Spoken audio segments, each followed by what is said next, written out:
విజయవాడలో petrol bunk సిబ్బందికి blade batch బెదిరింపులు చేసింది. ఈసీ ఆదేశాలతో బాటిళ్లలో పెట్రోల్ పోసేది లేదంటూ కూడా బంక్ ఓనర్లు చెప్తూ ఉన్నారు. బాటిళ్లలో పెట్రోల్ పోయకపోతే బంకులు తగలబెడతామంటూ కూడా బెదిరింపులకు దిగుతూ ఉన్నారు. భయాందోళనకు గురవుతున్నారు పెట్రోల్ బంక్ సిబ్బంది. రాత్రిపూట రక్షణ కల్పించాలంటూ కూడా బంక్ యాజమానులు కోరుకుంటున్నారు, వేడుకుంటున్న పరిస్థితి మనం చూస్తూ ఉన్నాం. భయాందోళనకు గురవుతున్నారు పెట్రోల్ బంక్ సిబ్బంది. దానికి సంబంధించిన అప్డేట్స్ మనం చూస్తూ ఉన్నాం. విజయవాడలో పెట్రోల్ బంక్ సిబ్బందికి బ్లేడ్ బ్యాచ్ నుంచి బెదిరింపులు ఎదురవుతున్నాయి. ఈసీ ఆదేశాలతో బాటిళ్లలో పెట్రోల్ పోసేది లేదంటూ కూడా బంకు ఓనర్లు తెగేసి చెప్తూ ఉన్నారు.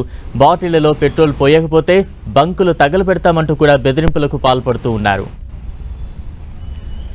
తాజా అప్డేట్స్ అందించేందుకు మా ప్రతినిధి తిరుమలరావు సిద్ధంగా ఉన్నారు. తిరుమలరావు, పల్నాడులో అడదడికి సంబంధించి పెట్రోల్ బాటిల్స్ దాడులు జరగడంతో ఈసీ ఆదేశాలు జారీ చేసింది. రాష్ట్ర వ్యాప్తంగా పెట్రోల్ బంకుల్లోని బాటిల్స్లో పెట్రోల్ కొట్టొద్దని చెప్పేసి ఆదేశాలు జారీ చేయడంతో Vijayawada police commissioner Ramakrishna petrol బంకుల వాళ్ళకు నోటీసులు ఇవ్వడం జరిగింది.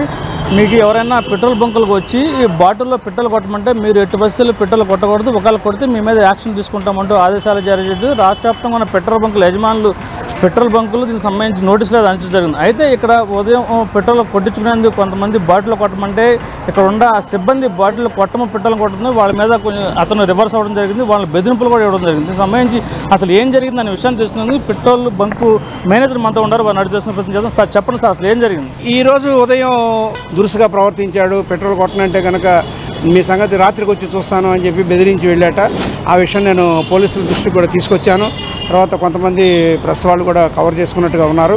అయితే చాలామంది వినియోగదారులు దాన్ని ఒప్పుకుంటున్నారు. కొంతమంది యూత్ అయితే మాత్రం ఇలాగ డబ్బాలు తీసుకుని వచ్చి వాళ్ళు మేము చెప్పినా కానీ వినకుండా మమ్మల్ని మేము ఉంటే చెబుతాం, రక్షిస్తాం, తర్వాత కొంతమంది రిఫ్యూజ్ చేస్తున్నారు.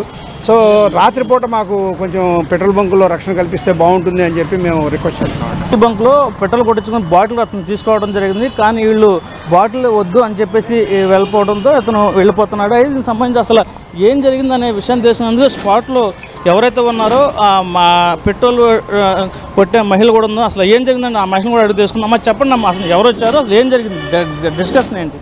పొద్దున ఒక ఆయన వచ్చి బాటిల్లో పెట్రోల్ కొట్టమన్నారు సార్. మేము అన్నాము లేదు సార్, ఇలాగా బోర్డు చూపించి కొట్టట్లేదు సార్ అన్నాము. అతను వచ్చి అడిగాడు, లేదు సార్ కొట్టట్లేదని అంటే అయితే బంకు తగలబెట్టేస్తే అప్పుడు ఏం చేస్తారన్నారు. ఆయన అలా కాదండి, పోలీసు వాళ్ళు ఇలా చెప్పారు, మాకు కొట్టద్దని అందుకనే మేము చెప్తున్నాం అంటే అయితే నైట్ పూట వచ్చి మేము తగలబెడతాం, అప్పుడు మీరు ఏం చేస్తారు చేయండి అని చెప్పి ఆయన అన్నాడు సార్. మాకు నైట్ పూట పెట్రోల్ బంకులకు సంబంధించి ఎవరన్నా సెక్యూరిటీ ఏర్పాటు చేసి మాకు మంచిది, లేకపోతే ఇలాంటి భయాందోళన మేము ఇలాంటి ఆందోళనకారులు వచ్చి మమ్మల్ని ఇబ్బంది పెడితే మా పరిస్థితి ఏంటని చెప్పేసి ఎవరైతే ఉన్నారో ఇక్కడ ఉన్న పెట్రోల్ బంకు నిర్వాహకులు కూడా చెప్పడం జరుగుతుంది. ఇది ఇక్కడ పరిస్థితి. వీడియో జర్నలిస్ట్ కాకపోతే Tirumala TV Vijayawada.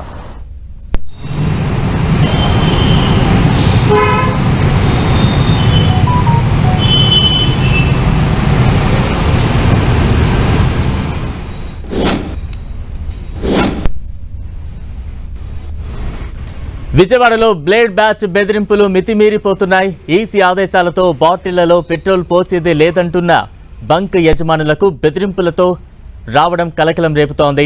బాటిళ్లలో petrol పోయకపోతే బంకులు తగలబెడతామని blade batch బెదిరింపులకు దిగుతోంది. దీంతో పెట్రోల్ బంకు సిబ్బంది భయాందోళనకు గురవుతున్నారు. రాత్రిపూట రక్షణ కల్పించాలని కోరుకుంటున్నారు.